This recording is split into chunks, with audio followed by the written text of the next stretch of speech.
let's get into the second golden era of Miami Christian, which was more played like a GM role than a coach role, right? So can we talk about, because I know that the second go around was important for you because of Diego, right? And I know you wanted to make sure that that run was special. So I think that you can't talk about that situation without mentioning Cardona, who was an amazing coach in itself. To see a guy coach with that much passion, how did that relationship form for him to come to Miami Christian, for you to give him the keys to take over that whole situation? Well, I had walked away from high school basketball, right? Exactly. And I was doing the Miami Tropics gig, and I was just traveling the circuit and doing it in the spring and summer.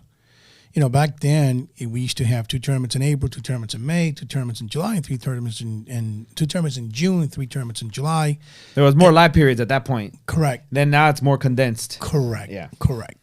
And Nagy was picking up the tab, so we were like, okay, we're going here, we're going there. Plus, we had to go to their tournaments as well, and so after that happened, and we were doing the spring and summer circuit at Nike. I had a good relationship with the headmaster there, and I decided to come back to Miami Christian, that is, because Diego was, he was 14, 15 years old. So I said, okay, I'm going to go back to Miami Christian. I didn't want to coach anymore. I mean, I basically had accomplished everything that I wanted to accomplish. He wanted me to coach. And I said, no, I'll tell you what, I'm going to go out there and get some coaches, which is actually first started with Molina. And then you were part of our staff, and you were Molina's assistant. Then Molina couldn't coach, and then we brought in Moran. Moran, yeah, for that year, exactly. And then we had some players, which we gave him the players, and he brought some other players, and then I was his third state championship there. Then Moran. Then after that, I decided to bring in Cardona, and Moran moves on, and then Juan comes in. And when Juan comes in, we already had some kids that were playing for us in the Nike circuit, and then Diego was moving up, so we decided to come back to Miami Christian. Juan coached his very first year. Yep. At Miami Christian, we had Diego. We had Neftali Alvarez. There was a great high school player. We had Felipe Hasse. Right. Great basketball player. We had Diego. We had Jeffrey Hernandez. We had Miguel Diaz. One of my favorite kids, by the way. Yeah, I know he was. I was a big fan. He always says that. He always says that about you, that you always treated him right. And we just had a really good batch of kids, and we went and finished 30-2. 30-2. I remember. And we won a state championship. Yep. And on a buzzer beater, right? The first one was a buzzer beater, right? And the first one was in a buzzer beater by Neftali. Yep. Right. We played a great team that year. Yeah, very athletic team. Very athletic team. They had a couple guys that were 7'2" Africans, and they could really jump, and they did a great job. They really scouted us well, but we won. And then the following year, let's do it again. Yeah. So we went ahead and did it again. That was the first year Felipe Hasse came in, right? He wasn't around for the first one, right? He? Felipe was around for the first one, not the second one. Not the second one. Okay. Yeah, the first one he was around for the first one. The second one he wasn't. Second one, Neftali stayed on, Diego and all, the kids we had there. So we won that one as well. So we won back-to-back state championships. And Juan's, one of the things that Juan always wanted was he wanted to go into college. Right. And I said, Juan, just got to stick with me, do what you got to do on that end. And you know what? Somehow I know you're going to wind up going to college. And he did. He went on to coach at. When you work as hard as he does, he does. You can't go nowhere. To me, he's the best that I've ever seen. He really is a fantastic coach. So after that happened, he kind of moved on to college, and I decided to really hang it up this time. Hang it up and says, I'm not doing the high school thing anymore. I've been part of 5 state championships, so there's really nothing to accomplish. We're getting all these kids in college. We just got one to college. So I'm going to just step back and not do high school anymore. And that's what happened there. What was it? I think it's also refreshing that you didn't have to coach your son. Yeah, go ahead. Yeah, and then what I did was I had an opportunity, Danny, to also during that time with Juan, I had an opportunity to spend time with Diego. So Diego wins back-to-back state championships. So I had won it with my legitimate son, Danny. Right. So now I got my stepson here, which was great. I mean, those two things were great in my career as a coach and as a GM. Was there headbutting between you and Danny?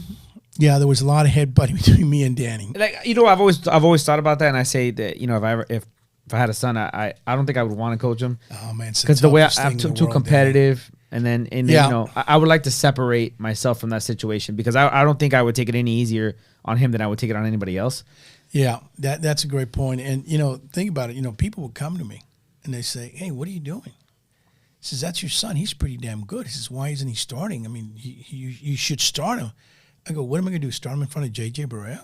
Yeah. So, he was real good. He was our sixth man, and we were loaded. And I remember the first state championship game, he actually won the game for us when we beat Arlington Country Day, which was heavily favored, and we beat him by 14. He had just come off like a broken ankle, the semifinal game, and he came in as an eighth grader because we had moved him up, and he scored like 13 and had three pivotal 3-pointers to kind of put us ahead.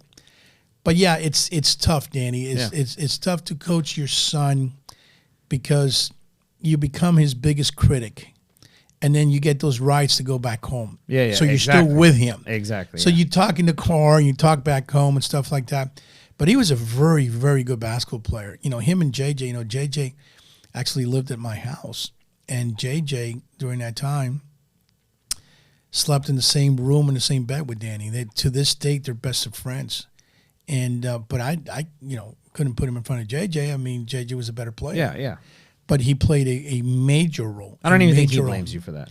No, he doesn't. No, he doesn't. But other people couldn't understand it. People were like saying, "Hey, man, you're doing this for yourself. You're doing this for your son." I go, "Yeah, but I mean, I'm not going to do that. That's not what I'm all about. We're going to play the best players and stuff like that." But he was great. I mean, he was great during that that 2-year run. Yeah. Which he also won 2 state championships. And then going back to Diego wins 2 state championships. Right. So now I'm winning 2 state championships with my son and 2 with my stepson.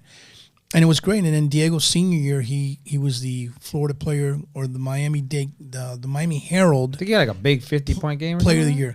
He actually had 81 against Brito. Yeah. I said 50. So I was really short. Yeah, I knew it was a big game though. Yeah, he had 81 against Brito. That was kind of plain. We told him, look, wherever you get the ball, just shoot it. We just wanted him to maybe score 40, but the first quarter of the game, he had like 30 points. So I said, well, this is kind of special. He hit like every 3-pointer, like from half court. He hit everything. So we figured, I told Juan, let's see how much he could score. And now here's the thing, Danny. Here's what's a lot of 1-4 flat was ran there. A lot of 1-4 flat was run. But here's what's bizarre. When I mean by 81 points, it's not 81 points in the game. It's 81 points at the half. Oh, he had that at half? 81. Oh, I didn't know that. Half. I didn't know that. At the half. So I had to make a big decision. I said, he's going to score 100 if I leave him in the second half, but that's not going to look good. Yeah. And I don't want to do this to this team. So I pulled him. I made the decision to tell Juan, pull him out, don't play him. And a lot of people were like screaming at me. What are you doing? How many times has anybody ever scored 100 points in Miami? I don't think so. He says, that will be a record. Let him score 100 points. I says, nah, that's not the right look. I don't want to do that. Just pull him out. And he didn't play in the second half.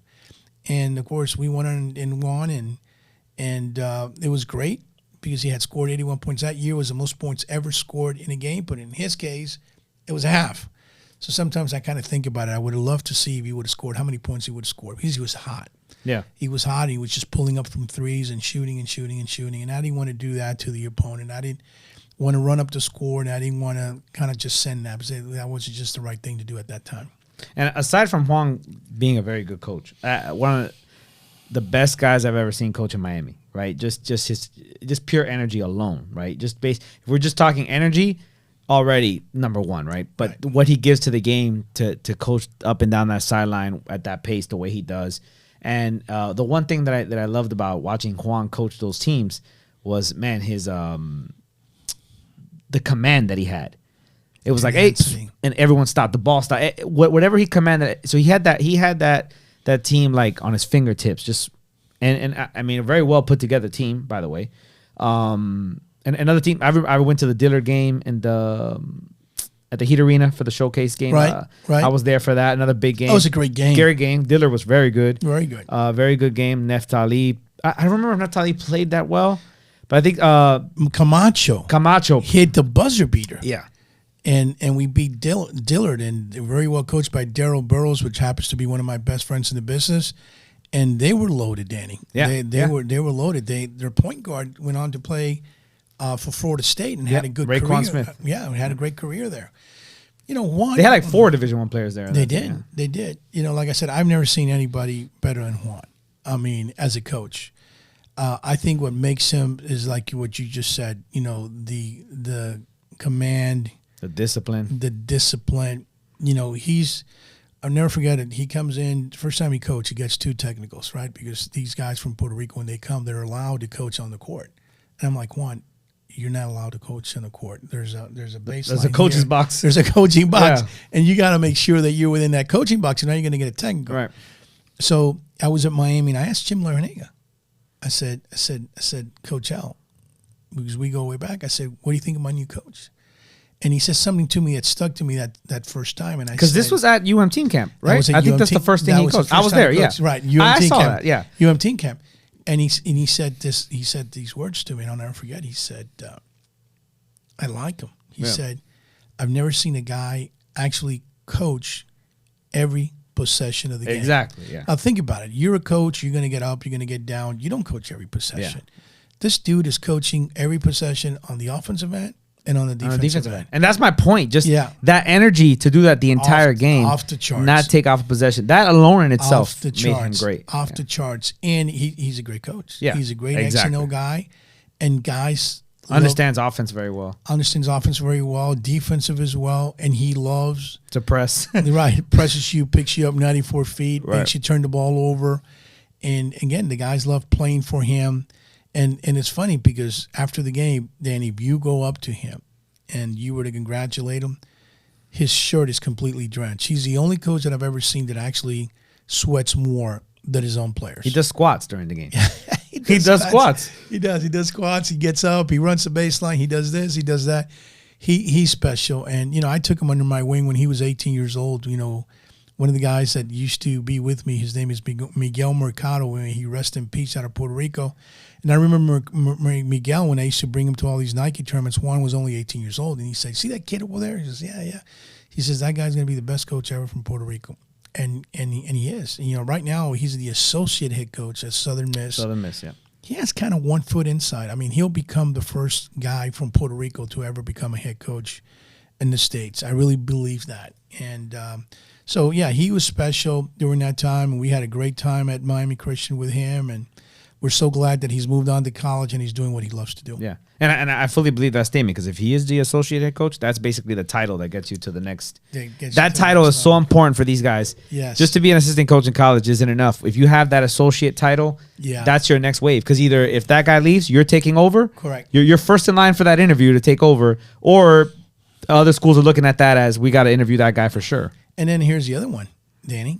If the head coach gets thrown out of the game, guess who's coaching? The associate head coach. The associate head coach. So not that we're waiting for that to happen to coach there, but if that happens, then he gets his opportunity. He gets his showcase. To showcase that's his important. Talent.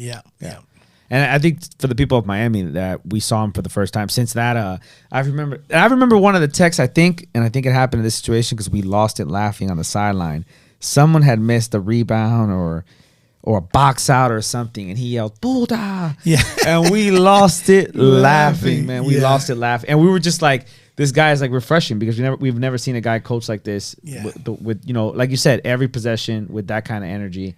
It takes a lot, to coach that way. And because you've been there, right, on the sideline. So you know how exhausting it could be to go up and down that sideline. Absolutely. Super intense.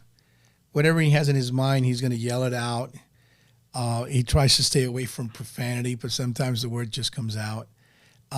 He's just very passionate about what he does, and he hates to. I think one of the things we had in common is that we both hate to lose. Yeah, and we took it wholeheartedly. We didn't lose many games. No, he did not. But it was something that we were able to share together and accomplish 2 state championships, and everybody kind of moving on to college. And I'm happy for him because he's where he wants to be right now, and that's coaching college basketball. Correct.